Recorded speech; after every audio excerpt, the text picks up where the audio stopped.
तमाम अपील और आदेशों को दरकिनार कर दिल्ली व उसके आसपास रहने वाले गगनचुंबी इमारतों में लोगों ने दीपावली की रात जमकर आतिशबाजी की, जिसके कारण हवा में जहरीली होने का बीते 4 सालों का रिकॉर्ड टूट गया।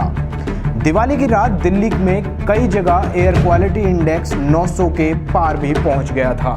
नमस्कार, मैं हूं विशाल कौशिक, आप देख रहे हैं न्यूज़ एनसीआर। पिछले 1 महीने से एनजीपी से लेकर सुप्रीम कोर्ट तक में जहरीली हवा के जूझने के तरीकों पर सख्ती से आदेश हो रहे थे। आतिशबाजी न करने के अनेकों विज्ञापन भी दिए गए थे। दावे तो ये भी थे कि किसी को पटाखे देखने तक नहीं दिए जा रहे हैं, लेकिन दिल्ली एनसीआर में दिवाली की रात कानून की धज्जियां उड़ते सभी ने देखा। गाजियाबाद के जिला अस्पताल में दिवाली की रात सांस उखड़ने के 550 रोगी पहुंचे थे। यह बात मौसम विभाग बता चुका था कि कम दबाव के चलते दिवाली के अगले दिन बरसात होगी। दिल्ली एनसीआर में थोड़ा ही पानी बरसा और उतनी ही देर में दिल्ली के दमकल विभाग को 57 फोन आए, जिसमें बताया गया कि आसपास के कुछ तेलीय पदार्थ गिर रहा है, जिससे सड़कों पर फिसलन हो रही है। असल में यह वायुमंडल में ऊंचाई तक गए ऐसे धूल कण का कीचड़ था जो लोगों की सांस घोट रहा था।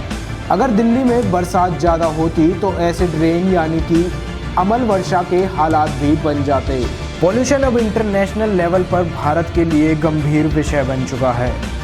अब इंटरनेशनल कंपनियां भी यहां पर आने से पहले और निवेश करने से पहले विचार करेंगी। तो वहीं जो लोग किसान को पराली जलाने के लिए दोषी ठहराते थे, आज उन्हीं लोगों ने 2-3 घंटे के भीतर जमकर आतिशबाजी की और दिल्ली एनसीआर को विश्व का सबसे ज़्यादा दूषित शहर का टैग दिला दिया। वैज्ञानिक तथ्य और एक सर्वे के अनुसार केवल एक रात में पूरे देश में हवा इतनी जहर हो गई कि 68 करोड़ लोगों की जिंदगी 1 साल कम हो गई।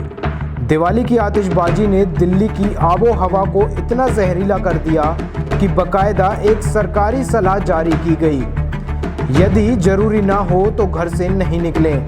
फेफड़ों को शहर से भरकर अस्थमा व कैंसर जैसी बीमारी देने वाले हवा में मौजूद छोटे कणों की निर्धारित सीमा 60 से 100 माइक्रोग्राम प्रति क्यूबिक मीटर है, जबकि दीपावली के बाद यह सीमा कई जगह 1000 के पार तक हो गई।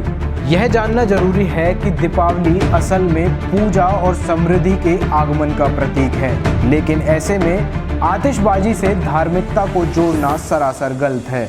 पटाखे जलाने से पैदा हुए करोड़ों टन कचरे का निपटान भी बड़ी समस्या है। यदि इसे जलाया जाए तो भयानक वायु प्रदूषण होता है। अगर कागज़ वाले हिस्से को रिसाइकिल किया जाए तो जहर प्रकृति में पैदा हो जाता है और डंपिंग यार्ड में यूं ही पड़ा रहने दिया जाए तो कई एकड़ ज़मीन में भूजल और ज़मीन को जहरीला कर देता है।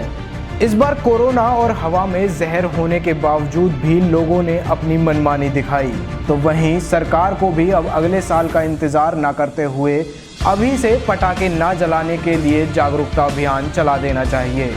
हम उम्मीद करते हैं कि दिल्ली भी पॉल्यूशन फ्री हो सकेगी। आज की इस रिपोर्ट में बस इतना ही। देखते रहें न्यूज़ एनसीआर।